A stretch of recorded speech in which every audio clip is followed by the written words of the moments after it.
Merry Krampus not. I'd like to talk about the origins of the Krampus, the shadow of St. Nicholas. Sometimes old legends are steeped in the soil of others.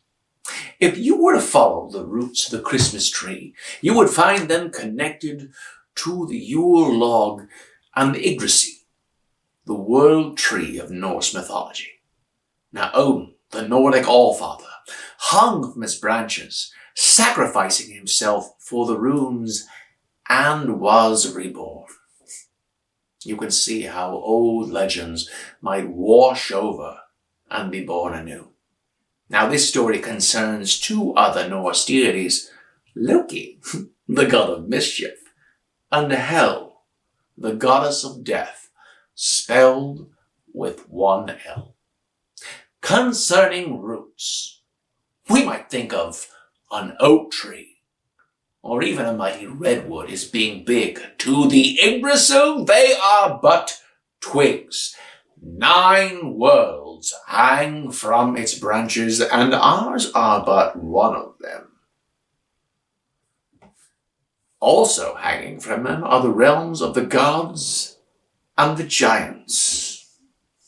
It could be thought of as being the largest Christmas tree in existence. Now, the realms of the gods and the giants are branches apart, but they do come together in the center. It is a family tree after all. The union of God and giants is forbidden. Loki, the god of mischief, is formed from union of God and giants. Odin, the Allfather, decided to raise him as his blood brother, took him into his heart. But as Loki grew older, the apple of desire did not fall far from the tree. He found himself attracted to a giantess. I can relate. I can love a larger woman. There's more to love. But from the forbidden union of giant and god came monsters. Fenris, a wolf so savage, it took the god of truth surrendering his right hand to bind it. Jormungandr, a serpent so large, it took all of our world's oceans to conceal it. And lastly was Hel, the goddess of death, spelled with one L. She was not a monster to start with. No. The monster, you see, grew in Loki's mind. Loki was so afeared that the union that he had with Agrabah that had produced their monstrous children would be revealed. He took his daughter's head, for she was the only one who would speak, and he plunged her head into the frozen rivers of Niflheim. When he removed it, her face was half decayed. So ashamed was she would never show her face above. She remained in the underworld, ruling the realm of the dead. Meanwhile, high above, Loki was creating mischief. He was always turning God against giant and giant against God, playing both sides of the field, being double agent and mixing it up. One day, though, he went too far. He made a game of making all the gods kill Balder, the most beauteous and loved of all of the gods, with something so innocent as a sprig of mistletoe. This was the last straw.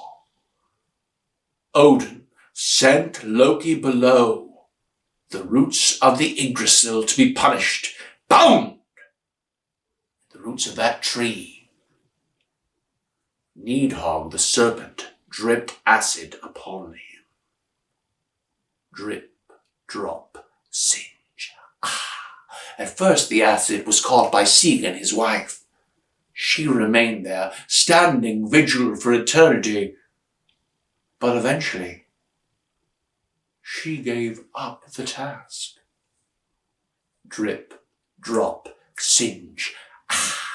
Drip, drop, singe. Drip, drop, singe. Drip, drop, stop. Who had caught the acid? Loki's face was half eroded. Through his blurry vision, he saw the half-decayed face of his daughter.